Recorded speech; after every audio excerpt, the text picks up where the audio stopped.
스스로를 지킬 힘을 남에게 맡긴 사회의 대가. 세상 모든 것이 로마의 것이라 믿었던 바로 그 정점. 제국은 그렇게 무너지기 시작했습니다. 여러분, 지금부터 제가 드리는 이야기를 듣고 나면 아마 오늘 밤 뉴스를 보는 시선이 완전히 달라지실 겁니다. 저는 평생 로마 제국을 연구해온 역사학자입니다. 인류 역사상 가장 거대했던 제국이 무너지던 순간의 공기를 저보다 오래 들여다본 사람이 과연 있을까요? 그런데 최근 몇 년간 저는 소름이 끼칠 정도로 그 순간과 닮은 장면을 지구 반대편의 작은 나라에서 목격하고 있습니다. 그 나라의 이름은 바로 한국입니다. 솔직히 고백하자면 저는 처음에 이 사실을 인정하고 싶지 않았습니다. 서양의 역사학자로서 로마의 위대함에 견줄 만한 사례를 동양의 어느 작은 국가에서 찾는다는 것이 자존심 상하는 일처럼 느껴졌기 때문이죠. 하지만 최근 유럽의 국방 관계자들이 사석에서 하는 이야기를 들으며 저는 더 이상 그 사실을 외면할 수 없었습니다. 그들은 자신들의 군대를 지킬 무기를 정작 자기 손으로 만들지 못해 발을 동동 구르고 있었고 그 빈틈을 채워준 것은 다름 아닌 한국이었기 때문입니다. 서양의 유서 깊은 방위산업 강국들이 두 손을 든 자리에 한국이 걸어들어왔다는 사실 앞에서 저는 역사학자로서 소름 돋는 전율을 느꼈습니다. 자, 이제 여러분께 도발적인 질문을 하나 드리겠습니다. 인류 역사상 가장 강력했던 제국은 어쩌다가 하루아침도 아니고 몇 년도 아닌 무려 수백 년에 걸쳐 서서히 무너져 내렸을까요? 더 소름 끼치는 사실은 로마가 무너지기 시작한 시점이 바로 로마가 가장 강해 보이던 바로 그 순간이었다는 것입니다. 상상해 보십시오. 세상 모든 길이 로마로 통한다고 믿던 바로 그때, 세상 모든 금과 곡물과 군대가 로마의 것이라 믿던 바로 그 정점에서 이미 제국의 심장에는 아무도 눈치채지 못한 균열이 조용히 번지고 있었습니다. 많은 분들이 로마의 멸망을 이민족의 침입이나 타락한 황제 탓으로만 기억하십니다.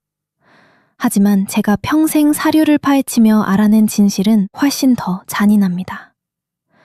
로마를 무너뜨린 칼은 국경 밖이 아니라 로마 제국 스스로의 심장부에서 시작되고 있었습니다. 그리고 바로 그 지점이 지금의 한국을 다시 보게 되는 계기가 되었습니다. 지금 이 순간에도 유럽의 나토 회원국 장교들은 회의실에서 자국의 방위산업이 얼마나 무너져 있는지를 두고 얼굴을 붉히며 서로 다투고 있습니다. 그들은 자국 공장의 생산 라인이 텅 비어 있다는 사실을, 창고에 쌓여 있어야 할 포탄이 바닥을 드러냈다는 사실을 뒤늦게 깨닫고 서로에게 책임을 떠넘기고 있습니다. 반면 한국은 스스로의 손으로 설계한 전차와 자주포를 실어 유럽의 한복판까지 보내고 있습니다. 항구에 줄지어선 수출용 전차들의 행렬을 눈으로 직접 본 유럽의 군사 전문가들은 하나같이 같은 표정을 지었다고 합니다. 바로 놀라움과 자존심 상함이 뒤섞인 그 표정을 저는 잊을 수가 없습니다. 왜냐하면 서양이 2000년 가까이 지켜온 군사강국의 자존심이 흔들리는 바로 그 자리에 바로 한국이라는 이름이 새겨지고 있는 것입니다. 저는 이 장면이야말로 로마가 가장 찬란했던 순간의 또 다른 얼굴과 정확히 겹쳐 보인다고 감히 말씀드리고 싶습니다. 물론 저는 2000년 전의 제국과 오늘의 한국을 똑같다고 우기려는 것이 절대 아닙니다. 당연히 시대도 다르고 체제도 다르고 사람도 다릅니다. 다만 저는 오랜 세월 문명이 흥하고 망하는 과정을 지켜보면서 어떤 나라든 반드시 마주하게 되는 잔인한 질문이 있다는 것을 알게 되었습니다. 정상에 올라선 힘을 어떻게 지켜낼 것인가? 스스로를 지킬 힘을 남에게 맡긴 사회는 결국 어떤 대가를 치르는가? 그리고 그 대가는 다음 세대에게 어떤 모습으로 되돌아오는가? 그래서 오늘 제가 여러분께 들려드릴 이야기는 바로 이 잔인한 질문들을 따라가는 여정이며 이 여정의 끝에서 여러분은 지금 한국이 서 있는 이 자리가 세계사에서 얼마나 드물고 눈부신 자리인지 뼛속 깊이 실감하게 되실 것입니다. 이야기를 본격적으로 시작하기 전에 잠깐 장면 하나만 먼저 보여드리고 시작하겠습니다. 지금으로부터 아주 오래전 어느 겨울밤, 제국의 가장 먼 국경에서 한 병사가 홀로 횃불을 든 채 강 건너편을 응시하고 있었습니다. 그의 등 뒤에는 한때 세상에서 가장 강하다고 불리던 제국의 수도가 있었지만 그 수도는 이미 예전의 그 수도가 아니었습니다. 그날 밤 그 병사가 무엇을 보았는지, 그리고 그가 왜 그토록 불안에 떨었는지 이제 그 이야기를 처음부터 천천히 들려드리겠습니다. 지금부터 제가 들려드리는 이야기는 실제 역사 기록과 최근의 국제 정세를 바탕으로 제가 하나의 정교한 시나리오로 재구성한 것임을 먼저 밝혀둡니다. 등장하는 인물과 구체적인 대화, 그날의 세세한 정황은 사료의 빈틈을 메우기 위해 제가 상상력을 더해 만든 것입니다. 하지만 그 안에 담긴 시대의 공기와 사람들의 고민만큼은 제가 평생 연구해온 진짜 역사에서 길어올린 것이라는 점을 약속드립니다. 그러니 끝까지 제 이야기를 들어주신다면 고맙겠습니다. 지금부터 시작하는 이야기는 서로마 제국의 마지막 세기 어느 국경 요새에서 시작됩니다. 라인강 너머로 안개가 짙게 깔린 새벽이었죠. 요새를 지키던 로마군 백인대장 마르쿠스는 성벽 위에서 강 건너편을 바라보고 있었습니다. 그의 나이는 40을 갓 넘겼고 20년 넘게 이 국경을 지켜온 노병이었습니다. 그런데 그날 아침 그는 평소와는 다른 불안을 느끼고 있었는데 강 건너편에 주둔한 병력의 대부분이 이제는 로마인이 아니라 게르만족 용병들이었기 때문입니다. 마르쿠스는 오래전부터 이 변화를 지켜봐왔습니다. 처음에는 소수의 용병이 로마군을 보조하는 정도였지만 세월이 흐르면서 상황은 조금씩 뒤바뀌었습니다. 로마의 젊은이들은 더 이상 군대에 지원하지 않았고 제국은 부족한 병력을 메우기 위해 국경 너머의 부족들에게 돈과 땅을 주고 그들을 고용하고 있었기 때문이었죠. 마르쿠스가 지휘하는 부대에서도 이제 순수한 로마 혈통의 병사는 손에 꼽을 정도였습니다. 그는 이것이 언젠가 문제가 될 것이라고 예감하고 있었지만 상부에서는 늘 같은 대답만 돌아왔습니다. 그것은 바로 예산이 부족하니 지금처럼 유지할 수밖에 없다는 대답이었습니다. 그날 아침 마르쿠스는 부관으로부터 뜻밖의 소식을 전해왔습니다. 이번 분기 병사들의 급여가 또다시 늦어질 것이라는 소식이었죠. 벌써 3번째였습니다. 제국의 국고가 비어가고 있다는 소문은 이미 국경의 병사들 사이에서도 공공연한 이야기였습니다. 세금을 거둘 땅은 줄어들고 거둬야 할 세금은 늘어나고 그 세금으로 유지해야 할 군대는 점점 더 비싸지고 있었던 것이죠. 마르쿠스는 문득 이런 생각이 들었습니다. 만약 이 용병들에게 줄 돈마저 끊긴다면 그들은 과연 누구를 위해 창을 들 것인가 하는 것이었죠. 여기서 잠깐 먼저 로마의 화폐를 들여다볼 필요가 있습니다. 여러분도 아시다시피 초기 로마의 은화는 순도가 매우 높았습니다. 그런데 전쟁 비용과 군대 유지비가 눈덩이처럼 불어나자 황제들은 은화에 섞는 은의 비율을 조금씩 줄이기 시작했습니다. 겉모습은 똑같은 은화였지만 실제로는 은보다 값싼 금속이 훨씬 많이 섞인 화폐였습니다. 처음에는 사람들이 눈치채지 못했지만 시간이 흐르자 시장의 상인들은 화폐의 가치를 의심하기 시작했고 물가는 무섭게 치솟았습니다. 병사들의 급여도 명목상의 액수는 그대로였지만 실제로 그 돈으로 살 수 있는 것은 예전의 절반에도 미치지 못했습니다. 결국 마르쿠스의 부하들 사이에서 불만이 쌓여가는 것은 어찌 보면 당연한 일이었습니다. 요새에서 멀지 않은 국경 마을에는 클라우디우스라는 상인이 살고 있었습니다. 그는 대대로 곡물과 소금을 팔아온 집안의 후손이었고 국경 병사들에게 물자를 공급하는 일을 맡고 있었습니다. 그런데 최근 들어 그는 병사들에게 곡물을 내주고 받은 은화를 다시 시장에 내다 팔 때마다 예전보다 훨씬 적은 값밖에 받지. 바로 그때 강 건너편에서 심상치 않은 움직임이 포착되었습니다. 평소보다 훨씬 많은 수의 병력이 강가로 모여들고 있었고 그들 사이에서는 로마의 군기와는 다른 낯선 깃발들이 나부끼고 있었습니다. 마르쿠스는 순간 등줄기가 서늘해졌습니다. 그는 즉시 전령을 불러 후방의 사령부에 이 소식을 알리라고 명령했습니다. 그러나 전령이 말에 오르기도 전에 요새 안쪽에서 또 다른 다급한 외침이 들려왔습니다. 사령관이 위독하다는 소식이었습니다. 마르쿠스는 두 가지 사건 사이에서 잠시 망설였지만 결국 사령관의 막사로 먼저 달려갔습니다. 그가 도착했을 때 사령관은 이미 의식이 흐려진 상태로 침상에 누워 있었습니다. 곁을 지키던 군의관은 사령관이 오래전부터 알아온 병이 갑자기 악화된 것이라고 설명했습니다. 마르쿠스는 사령관의 손을 잡으며 그가 남길 마지막 명령이 있는지 물었습니다. 사령관은 힘겹게 입을 열어 후임 지휘를 부사령관에게 맡기라는 뜻을 전했습니다. 그런데 그 부사령관이라는 인물이 문제였습니다. 그는 게르만족 출신으로 오랫동안 로마군에 복무하며 공을 세워 높은 자리까지 오른 인물이었지만 순수한 로마 혈통의 장교들 사이에서는 여전히 이방인 취급을 받고 있었습니다. 이 부사령관의 이름은 프리트하른이었습니다. 마르쿠스는 오랜 세월 그와 함께 국경을 지켜온 전우였고 개인적으로는 그의 능력과 충성심을 믿고 있었습니다. 하지만 사령부에는 그를 탐탁지 않게 여기는 로마 귀족 출신 장교들이 있었습니다.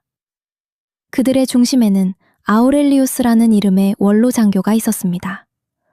그는 대대로 원로원 의원을 배출한 유서 깊은 가문 출신이었고 이방인 출신이 로마군을 지휘한다는 사실 자체를 자신에 대한 모욕으로 받아들이고 있었습니다. 아우렐리우스는 은밀히 다른 장교들을 모아 프리트하른의 지휘권 승계를 막을 방법을 논의하기 시작했습니다. 마르쿠스는 아직 이 사실을 알지 못한 채 프리트하른에게 지휘권 승계 소식을 전하러 떠났습니다. 프리트하른은 소식을 듣고도 기뻐하지 않았습니다. 오히려 그의 얼굴에는 깊은 피로와 체념이 스쳤습니다. 그는 마르쿠스에게 자신이 지휘권을 맡는다 해도 사령부의 로마 귀족들이 순순히 따르지 않을 것이라는 사실을 잘 알고 있다고 말했습니다. 그는 또한 강 건너편의 움직임이 단순한 훈련이 아니라 오랫동안 로마의 착취에 시달려온 부족들이 마침내 인내심을 잃은 결과일지도 모른다는 우려를 조용히 털어놓았습니다. 마르쿠스는 그의 말을 들으며 등골이 서늘해지는 것을 느꼈습니다. 그동안 로마는 국경 너머의 부족들을 용병으로 고용하면서도 그들에게 정당한 대우를 해주지 않았고 약속한 곡물과 토지조차 제때 지급하지 않는 일이 잦았기 때문입니다. 여기서 잠시 시간을 거슬러 올라가 로마가 국경 너머의 부족들을 어떻게 대해왔는지 살펴볼 필요가 있습니다. 사실 로마는 처음부터 이 부족들을 적으로만 대하지 않았습니다. 오히려 로마는 이들을 재고관으로 받아들이고 병사로 고용하며 공존을 모색했습니다. 문제는 그 공존의 방식이었습니다. 로마는 이들에게 로마 시민과 동등한 권리를 주지 않으면서도 로마 시민이 하기 싫어하는 위험한 임무는 모두 이들에게 떠넘겼습니다. 급여는 늦어지기 일쑤였고 약속했던 정착지는 이미 다른 사람에게 넘어가 있는 경우도 있었습니다. 겉으로는 협력이었지만 실제로는 불평등한 관계였던 셈입니다.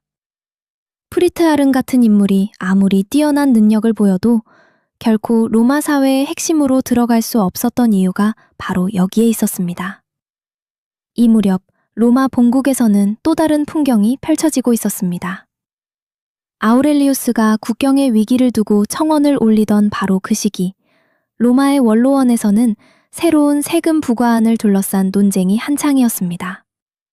그런데 그 논쟁의 실제 내용을 들여다보면 국경의 위기와는 전혀 상관없는 이야기들로 가득했습니다. 원로원 의원들은 저마다 자신의 영지에는 세금을 덜 매기고 경쟁 가문의 영지에는 세금을 더 매기기 위해 온갖 궤변과 인맥을 동원하고 있었습니다. 국경에서 병사들이 굶주리고 있다는 보고서는 회의 안건 목록의 맨 마지막 줄에 조용히 적혀 있을 뿐이었습니다. 한 젊은 원로원 서기는 이 광경을 지켜보며 참담한 심정을 느꼈다고 훗날 기록을 남겼습니다. 그는 국경에서 올라온 급박한 전황 보고서를 손에 들고 회의장에 들어갔지만 정작 의원들은 그 보고서를 제대로 펼쳐보지도 않았다고 적었습니다. 한 늙은 의원은 그에게 이렇게 말했다고 합니다. 국경의 문제는 국경의 장수들이 알아서 할 일이고 지금 중요한 것은 내년도 세제 개편이라는 말이었습니다. 이 짧은 대화 한마디는 당시 로마의 통치 계층이 무엇을 우선순위에 두고 있었는지를 적나라하게 보여주는 장면이었습니다. 프리트하른에게는 어린 딸이 하나 있었습니다. 그는 딸에게 언젠가는 로마 시민으로서 떳떳하게 살 수 있는 날이 올 것이라 입버릇처럼 말해왔습니다. 하지만 그의 아내는 남편의 그런 바람이 이루어지기 어렵다는 것을 이미 알고 있었습니다. 그녀는 남편이 아무리 많은 공을 세워도 로마 사회의 근본적인 시선은 쉽게 바뀌지 않는다는 것을 오랜 결혼 생활을 통해 깨닫고 있었습니다. 그녀는 다만 남편이 살아 돌아오기만을, 그것 하나만을 바라며 매일 밤 국경 너머의 어둠을 향해 조용히 기도를 올렸습니다. 며칠 뒤 마르쿠스는 사령부에서 은밀한 회의가 열렸다는 소식을 접했습니다. 아우렐리우스를 중심으로 한 로마 귀족 출신 장교들이 프리트하른의 지휘권 승계를 인정하지 않고 본국에서 새로운 지휘관을 파견해달라는 청원을 올렸다는 것이었습니다. 그런데 본국에서 새로운 지휘관이 도착하기까지는 최소 2달의 시간이 걸릴 것이었습니다. 그 2달 동안 요새는 사실상 지휘 공백 상태에 놓이게 되는 셈이었습니다. 마르쿠스는 이 소식을 듣고 참담한 심정을 느꼈습니다. 강 건너편의 병력은 점점 불어나고 있는데 정작 로마 진영은 내부의 알력 다툼으로 시간을 허비하고 있었기 때문입니다. 마르쿠스는 참다 못해 아우렐리우스를 직접 찾아가 항의했습니다. 그는 지금 이 순간 요새에 필요한 것은 혈통이 아니라 실력이라고 목소리를 높였습니다. 하지만 아우렐리우스는 냉담한 표정으로 로마의 질서는 혈통과 전통 위에 세워진 것이며 그 질서를 무너뜨리면서까지 지켜야 할 국경은 없다고 잘라 말했습니다. 마르쿠스는 그 말을 듣는 순간 로마라는 이름이 이제는 힘이 아니라 허울만 남은 자존심으로 유지되고 있다는 사실을 뼈저리게 느꼈습니다. 그는 무거운 발걸음으로 사령부를 나섰습니다. 프리트하르는 이 상황에서도 침착함을 잃지 않았습니다. 그는 마르쿠스에게 자신이 공식적인 지휘권을 인정받지 못하더라도 최소한 병사들의 사기와 방비태세만은 유지해야 한다고 말했습니다. 그는 밤낮으로 성벽을 순찰하며 병사들을 독려했고 부족한 물자를 조금이라도 확보하기 위해 클라우디우스를 비롯한 인근 마을의 상인들과 직접 협상에 나서기도 했습니다. 마르쿠스는 그런 프리트하른의 모습을 지켜보며 그가 로마인이 아니라는 이유만으로 정당한 지휘권을 인정받지 못하는 현실이 얼마나 부조리한지 새삼 느꼈습니다. 그는 이 요새를 실질적으로 지키고 있는 사람은 로마 본국이 아니라 바로 이 이방인 지휘관이라는 사실을 마음속 깊이 인정하지 않을 수 없었습니다. 그러던 어느 날 밤 마르쿠스는 순찰을 돌던 중 강 건너편에서 이상한 불빛이 줄지어 움직이는 것을 목격했습니다. 그는 즉시 프리트하른에게 이 사실을 알렸고 두 사람은 함께 성벽 위로 올라가 상황을 살폈습니다. 불빛의 행렬은 마치 대규모 병력이 은밀히 이동하는 듯한 모양새였습니다. 프리트하른은 오랜 경험으로 미루어 볼 때 이것이 단순한 이동이 아니라 도하를 준비하는 움직임일 가능성이 크다고 판단했습니다. 그는 즉시 전 병력에게 비상 대기령을 내렸습니다. 하지만 병력의 상당수가 실제로는 사령부의 명령체계 혼란 속에서 누구의 지시를 따라야 할지조차 확신하지 못하는 상태였습니다. 여기서 잠시 브릿지 멘트를 하나 남기고 싶습니다. 지금 유럽의 여러 나라들이 자국의 방위 산업 기반을 다시 세우겠다며 분주히 움직이는 뉴스를 접할 때마다 저는 이 장면을 떠올립니다. 위기는 언제나 갑자기 오는 것처럼 보이지만 사실은 오랜 시간에 걸쳐 서서히 쌓여온 결과가 어느 순간 겉으로 드러나는 것일 뿐입니다. 지휘체계가 흔들리고 물자가 부족하고 병사들의 사기가 떨어진 상태에서 맞이하는 위기는 그 어떤 뛰어난 개인의 노력으로도 쉽게 되돌릴 수 없다는 사실을 로마의 국경은 그날 밤 여실히 보여주고 있었습니다. 날이 밝자 우려는 현실이 되었습니다. 강 건너편의 병력이 실제로 도하를 시작한 것입니다. 프리트하르는 병사들을 지휘해 필사적으로 방어에 나섰습니다. 그는 성벽 가장 위험한 구간에 직접 나서서 병사들과 함께 창을 들었고 그의 그런 모습을 본 병사들은 그가 로마인인지 이방인인지를 더 이상 따지지 않았습니다. 그러나 사령부의 지원군은 아우렐리우스와 그 측근들의 내부 갈등 때문에 제때 도착하지 않았습니다. 요새는 하루 밤낮을 버텼지만 결국 일부 구간의 방어선이 뚫리고 말았습니다. 마르쿠스는 프리투아른과 함께 남은 병력을 이끌고 후방으로 후퇴하며 간신히 전멸을 면했습니다. 그날의 패배는 훗날 역사서에 그리 크게 기록되지 않은 작은 전투였지만 마르쿠스에게는 평생 잊을 수 없는 하루가 되었습니다. 그는 후퇴하는 내내 만약 사령부가 프리투아른의 지휘권을 온전히 인정하고 2달이 아니라 단 하루만이라도 통일된 명령체계를 갖췄더라면 결과가 달라졌을지도 모른다는 생각을 떨칠 수 없었습니다.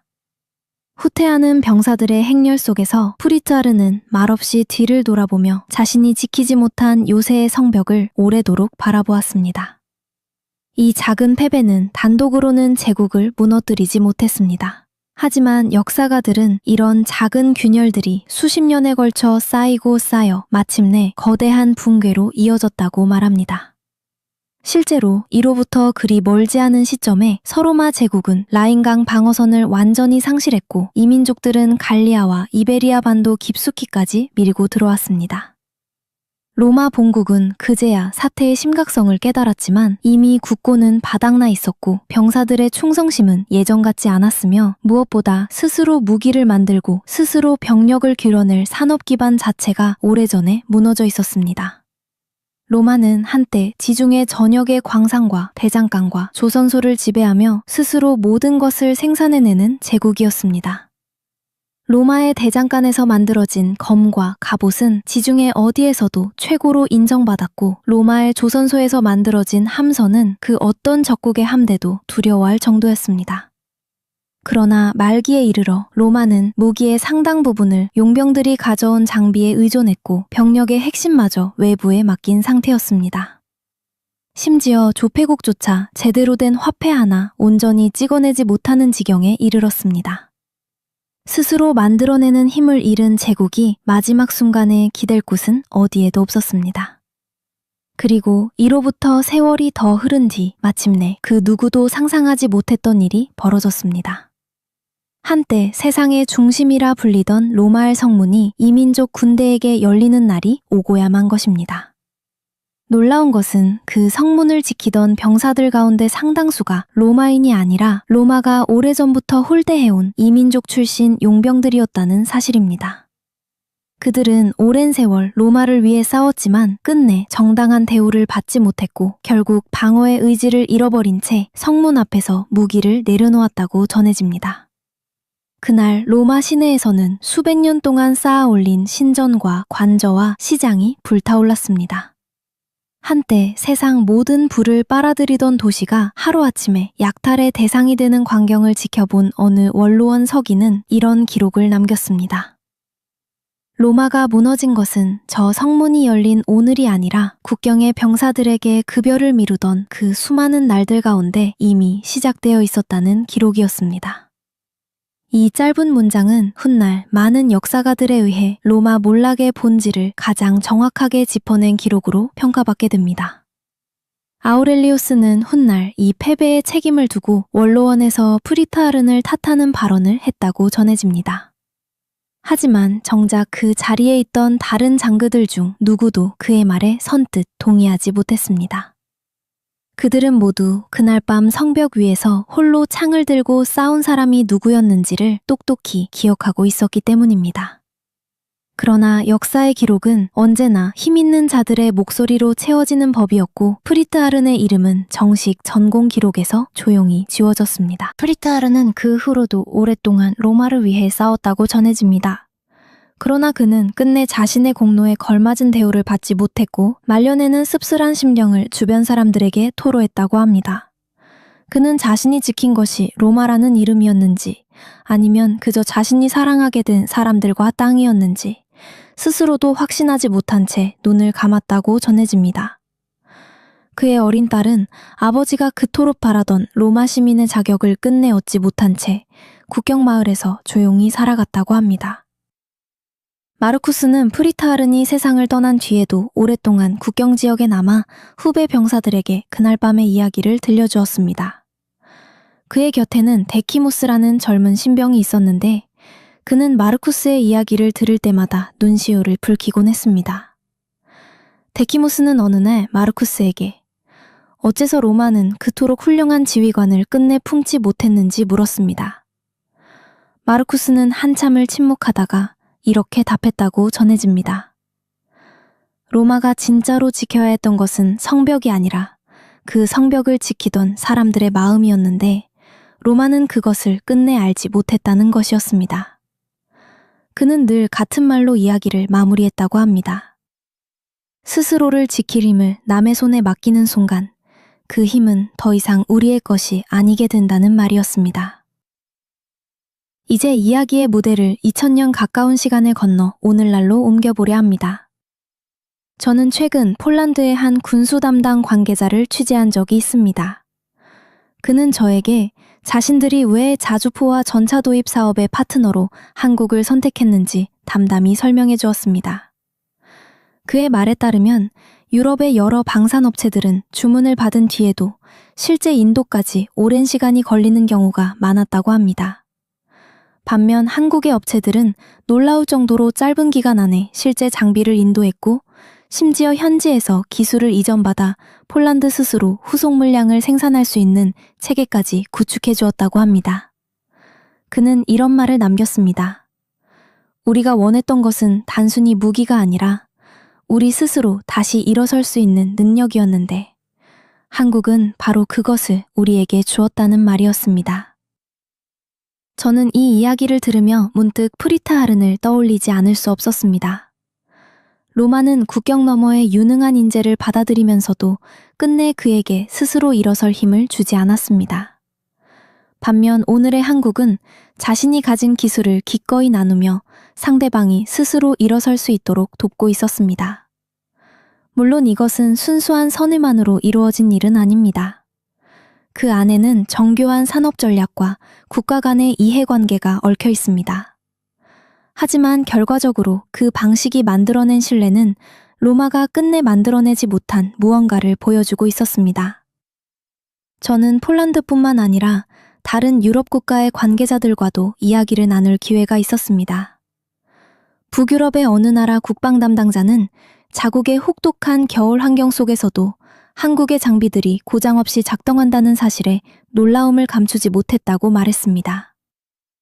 동유럽의 또 다른 나라 관계자는 자국의 산업 기반이 오랜 세월 방치되어 있었는데 한국과의 협력을 통해 처음으로 자국의 젊은 기술자들이 최신 무기 체계의 설계와 생산 과정을 직접 배울 기회를 얻게 되었다고 감사의 뜻을 전했습니다. 동유럽의 또 다른 나라에서 만난 한 국방연구소 관계자는 조금 더 개인적인 이야기를 들려주었습니다. 그는 젊은 시절 자신의 조국이 냉전의 한복판에서 이웃 강대국의 군사 원조에 전적으로 의존할 수밖에 없었던 시절을 생생히 기억한다고 말했습니다. 그는 그 시절 자신들이 원하는 무기를 얻기 위해 정치적으로 얼마나 많은 것을 양보해야 했는지를 떠올리며 씁쓸한 표정을 지었습니다. 그런 그가 이제는 대등한 계약 관계 속에서 원하는 사양을 직접 요구하고 원하는 일정에 맞춰 장비를 공급받을 수 있게 되었다는 사실에 깊은 안도감을 느낀다고 말했습니다. 그는 이런 말도 덧붙였습니다. 무기를 얻는 것과 대등한 파트너로서 무기를 얻는 것은 완전히 다른 차원의 문제라는 말이었습니다. 이런 이야기들을 하나둘 들을 때마다 저는 한국이라는 나라가 단순히 무기를 파는 나라가 아니라 신뢰를 수출하는 나라로 자리매김하고 있다는 인상을 강하게 받았습니다. 저는 이 취재 과정에서 잊을 수 없는 장면을 하나 더 목격했습니다. 유럽의 한 군사훈련장에서 열린 합동훈련 현장이었습니다. 처음 훈련이 시작되었을 때 현지 병사들 사이에서는 낯선 동양의 장비를 다루는 것에 대한 은근한 회의감이 감돌았다고 합니다. 그런데 훈련이 진행될수록 그 분위기는 완전히 달라졌습니다. 혹독한 지형과 날씨 속에서도 흔들림 없이 작동하는 장비를 직접 다뤄본 병사들은 하나둘 태도를 바꾸기 시작했습니다. 훈련이 끝난 뒤 한 현지 부사관은 통역을 통해 이런 말을 전했다고 합니다. 처음에는 낯선 이름의 장비를 받아든 것이 못마땅했지만 이제는 오히려 이 장비가 자신의 목숨을 지켜줄 것이라는 확신이 든다는 말이었습니다. 한국이 이런 위치에 서기까지의 과정도 결코 순탄하지만은 않았습니다. 한국전쟁이 끝난 직후 이 나라는 자체적으로 경변한 소총 한정 만들기도 버거운 나라였습니다. 전쟁의 폐허 속에서 시작해 오랜 시간 다른 나라의 무기 원조에 의존해야 했던 나라가 이제는 자주포와 전차와 전투기의 핵심 부품까지 스스로 설계하고 생산하는 나라로 성장한 것입니다. 이 과정에서 수많은 기술자와 연구자들이 실패를 거듭하면서도 포기하지 않았고 정부와 산업계가 오랜 시간에 걸쳐 방위산업의 기반을 차곡차곡 쌓아왔습니다. 저는 한국의 어느 원로 기술자로부터 이런 이야기를 전해들은 적이 있습니다. 그가 처음 방위산업에 몸담았을 무렵에는 설계도 한 장을 그리기 위해 해외의 기술 서적을 구하러 다니는 것부터가 큰일이었다고 합니다. 도면 하나를 이해하기 위해 몇 날 며칠을 사전을 뒤져가며 외국어 문헌과 씨름했고 시제품이 실패로 돌아갈 때마다 밤새 공장에 남아 원인을 분석했다고 합니다. 그는 이렇게 말했습니다. 그때는 누구도 우리가 언젠가 다른 나라에 무기를 수출하는 날이 올 것이라고는 상상하지 못했다고 말입니다. 저는 이 말을 들으며 오늘의 눈부신 성취 뒤에는 이름조차 남지 않은 수많은 사람들의 땀과 좌절이 겹겹이 쌓여 있다는 사실을 다시금 깨달았습니다. 한국의 자주포 개발 초창기 이야기도 제게 깊은 인상을 남겼습니다. 처음 자체 개발에 나섰을 당시 시제품은 시연장에서 몇 번이고 고장을 일으켰고 그때마다 개발진은 밤샘 작업을 반복해야 했습니다. 어느 원로 연구원은 당시를 회상하며 시험 발사에서 포탄이 원하는 지점에 정확히 떨어지던 순간 온 연구소가 함성으로 뒤덮였다고 말했습니다. 그는 그 순간을 자신의 인생에서 가장 감격스러운 장면으로 꼽는다고 했습니다. 그렇게 조금씩 완성되어간 자주포는 훗날 세계 여러 나라의 군대가 앞다투어 도입을 원하는 명품 무기로 성장하게 됩니다. 전차 개발의 역사도 크게 다르지 않았습니다. 국산 전차를 처음 개발할 때만 해도 핵심 부품의 상당수를 해외에 의존해야 했습니다. 하지만 연구진은 포기하지 않고 엔진과 변속기를 비롯한 핵심 기술을 하나씩 국산화해 나갔습니다. 그 과정에서 몇 차례의 실패와 좌절이 있었지만 연구진은 실패한 원인을 낱낱이 분석하며 다시 도전하기를 반복했습니다. 오늘날 이 전차는 혹독한 사막 지형과 매서운 극한 지역의 혹한 속에서도 안정적으로 작동한다는 평가를 받으며 여러 나라의 신뢰를 얻고 있습니다. 방공 미사일 체계의 개발 과정 역시 비슷한 이야기를 품고 있습니다. 처음에는 자체 개발이 불가능하다는 회의적인 시선이 많았습니다. 하지만 연구진은 오랜 시간에 걸쳐 요격 정확도를 높여나갔고 결국 세계적으로도 손꼽히는 신뢰도를 갖춘 방공 체계를 완성해냈습니다. 저는 이 방공 체계를 도입한 중동의 한 나라 관계자로부터 이런 이야기를 들은 적이 있습니다. 그는 실전 배치 이후 실제 위협 상황에서 이 체계가 보여준 요격 성공률을 보고 온 국민이 안도했다는 말을 전했습니다. 그는 이제 자신들의 하늘을 지키는 이름이 한국이라는 사실이 더 이상 낯설지 않다고 덧붙였습니다. 조선 상업에서도 비슷한 이야기가 이어지고 있습니다. 한국의 조선소는 이제 단순한 상선뿐 아니라 최첨단 잠수함과 구축함까지 건조하며 여러 나라 해군의 신뢰를 얻고 있습니다. 한 유럽 국가의 해군 관계자는 한국의 조선소를 방문했을 때 정해진 기한을 철저히 지키는 작업 문화에 깊은 인상을 받았다고 말했습니다. 그는 자국에서는 상상하기 힘든 속도로 함선이 완성되어가는 과정을 지켜보며 왜 그토록 많은 나라들이 한국을 파트너로 선택하는지 비로소 이해하게 되었다고 털어놓았습니다. 저는 이 성취가 결코 당연한 것이 아니라는 사실을 강조하고 싶습니다. 세계사를 통틀어 스스로 무기를 만들 수 있는 나라와 그렇지 못한 나라 사이의 간극은 언제나 그 나라의 운명을 갈라놓는 결정적인 요인이었기 때문입니다. 로마가 몰락하던 시기 지중해에 패권을 두고 경쟁하던 여러 세력들 가운데 스스로 무기를 생산할 수 있는 힘을 끝까지 유지한 세력은 오래도록 살아남았고 그렇지 못한 세력은 역사의 뒤안길로 조용히 사라졌습니다. 이 냉정한 법칙은 2000년이 지난 지금도 조금도 변하지 않았습니다. 여기서 흥미로운 사실을 하나 더 말씀드리고 싶습니다. 서로마 제국은 그렇게 무너졌지만 로마라는 이름을 이어받은 동로마 제국은 그 뒤로도 무려 1000년 가까운 세월을 더 존속했습니다. 두 제국은 본래 하나의 뿌리에서 갈라져 나온 형제와도 같은 나라였지만 운명은 전혀 다르게 갈렸습니다. 그 차이를 만든 것이 무엇이었는지 역사가들은 오랫동안 논쟁해왔지만 저는 그 답의 상당 부분이 바로 스스로 지킬 힘을 누구에게 맡겼는가에 있다고 생각합니다. 동로마의 수도였던 도시는 지형적으로도 방어에 유리했지만 그보다 더 중요한 것은 그 도시가 끝까지 자신들만의 화폐 체계와 관료 조직과 군사 기술을 독자적으로 유지했다는 사실입니다. 동로마는 외부의 용병을 활용하면서도 핵심 방어 체계와 최신 무기 기술만큼은 철저히 자신들의 손안에 두었습니다. 실제로 동로마가 오랜 세월 외적의 침입을 막아낼 수 있었던 배경에는 그들이 독자적으로 개발하고 끝까지 비밀로 지켜낸 독보적인 화공 무기 기술이 있었다고 전해집니다. 서로마가 스스로의 힘을 하나둘 남에게 넘겨주는 동안 동로마는 끝까지 그 힘의 핵심만큼은 자신의 손에서 놓지 않았던 것입니다. 저는 이 대목에서 오늘의 한국이 어느 쪽의 길을 걷고 있는지 다시 한번 생각해보게 됩니다. 그렇다고 해서 지금 한국이 로마가 겪었던 위험으로부터 완전히 자유롭다고 말할 수는 없습니다. 어떤 나라든 스스로의 힘을 과신하는 순간 방심이 찾아오고 사회 내부의 균열이 소리 없이 자라나기 시작하는 법입니다. 로마의 몰락이 우리에게 남기는 진짜 교훈은 겉으로 드러난 국력의 크기가 아니라 그 국력을 뒷받침하는 내부의 결속과 공정함이 얼마나 튼튼한가에 있었습니다. 병사들에게 정당한 대가를 지불하고 이방인 출신의 유능한 인재에게도 정당한 자리를 내어주고 위기 앞에서 내부의 알력 다툼보다 하나로 뭉치는 힘을 우선시하는 것. 이것이 로마가 끝내 지키지 못했던 것이자 오늘을 살아가는 어느 나라든 스스로에게 던져야 할 질문이라고 저는 생각합니다. 세월이 흘러 데키모스는 어느덧 마르쿠스만큼이나 나이든 노병이 되었습니다. 그는 자신의 부대에 새로 들어온 젊은 병사들에게 마르쿠스와 프리타르의 이야기를 들려주는 것을 평생의 습관으로 삼았다고 전해집니다. 어느 날 한 젊은 병사가 데키모스에게 로마가 지금이라도 그때의 실수를 되풀이하지 않으려면 무엇을 해야 하느냐고 물었습니다.